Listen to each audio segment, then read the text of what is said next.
संसद का मानसून सत्र आज से शुरू हो रहा है। पहलगाम टेरर अटैक और ऑपरेशन सिंदूर के बाद हो रहे संसद के सत्र में हंगामे के पूरे आसार हैं। एक तरफ विपक्षी गठबंधन के नेताओं ने सरकार की घेराबंदी की तैयारी कर ली है, दूसरी तरफ सत्ता पक्ष ने भी हर सवाल का जवाब देने की मुकम्मल तैयारी की है। इससे पहले कल संसद को सुचारू रूप से चलाने को लेकर सर्वदलीय बैठक हुई। मानसून सत्र 21 अगस्त तक चलेगा। एक महीने का मानसून सेशन जो आज से शुरू हो रहा है।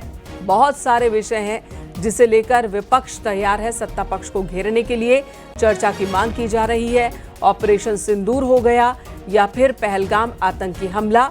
वहीं बिहार में SIR के मुद्दे पर भी विपक्षी गठबंधन के नेता चर्चा की मांग कर रहे हैं। लगातार चुनाव आयोग पर सवाल खड़े कर रहे हैं। वहीं सत्ता पक्ष का कहना है कि हर मुद्दे पर बहस के लिए सत्ता पक्ष तैयार है, लेकिन ये सकारात्मक तौर पे रखा जाना चाहिए।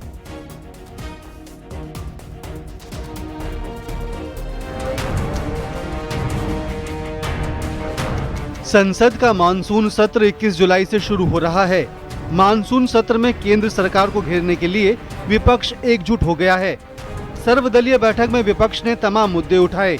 इस दौरान विपक्ष ने पहलगाम हमला, भारत पाकिस्तान संघर्ष विराम पर ट्रंप के दावे पर सरकार के जवाब, बिहार मतदाता सूची पुनरीक्षण पर बात की।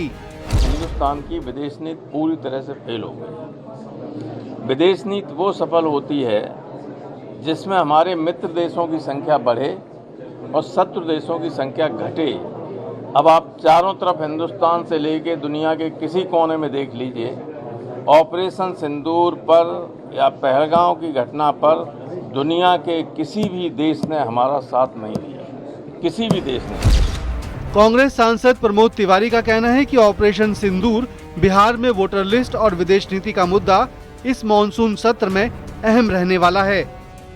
सिंदूर, बिहार का मुद्दा, फॉरेन पॉलिसी का मुद्दा और जिस तरीके से कुल मिलाकर अगर आप देखें तो ये सरकार में एट्रोसिटीज़ बढ़ी हैं शेड्यूल कास्ट पे, महिलाओं पे, वो मुद्दा है। तो ये सारे मुद्दे हम उठाएंगे, ये हमने कहा है, हम सरकार से चाहते हैं। वहीं संसदीय कार्य मंत्री किरेन रिजिजू का कहना है कि हमने सरकार की ओर से सभी पॉइंट लिखे हैं।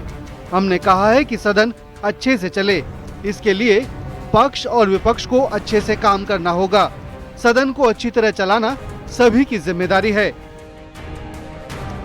सरकार की ओर से हम लोग ने सारा पॉइंट्स नोट किए हैं और हमने ये रिक्वेस्ट किया है कि सदन अच्छा से चले, इसके लिए पक्ष और विपक्ष मिल कर के हमको काम करना होगा। आपस में कोऑर्डिनेशन अच्छी तरह से रखना होगा। हम पॉलिटिकल पार्टीज अलग अलग विचारधारा का हो सकता है, मगर पार्लियामेंट का सदन अच्छी तरह से चले, ये सबका जिम्मेदारी है। संसद का ये मानसून सत्र 21 अगस्त तक चलेगा। इसमें कुल 21 बैठकें होंगी। जस्टिस यशवंत वर्मा के कैश कांड को लेकर केंद्रीय मंत्री किरेन रिजिजू का कहना है कि न्यायपालिका में भ्रष्टाचार एक बेहद संवेदनशील मामला है। सभी राजनीतिक दल इस मुद्दे पर एकजुट हैं। इस सत्र में जस्टिस यशवंत वर्मा के खिलाफ सरकार महाभियोग लाएगी। महाभियोग के प्रस्ताव पर सांसदों ने हस्ताक्षर किए हैं। Bureau report, news 18, Uttar Pradesh, Uttarakhand.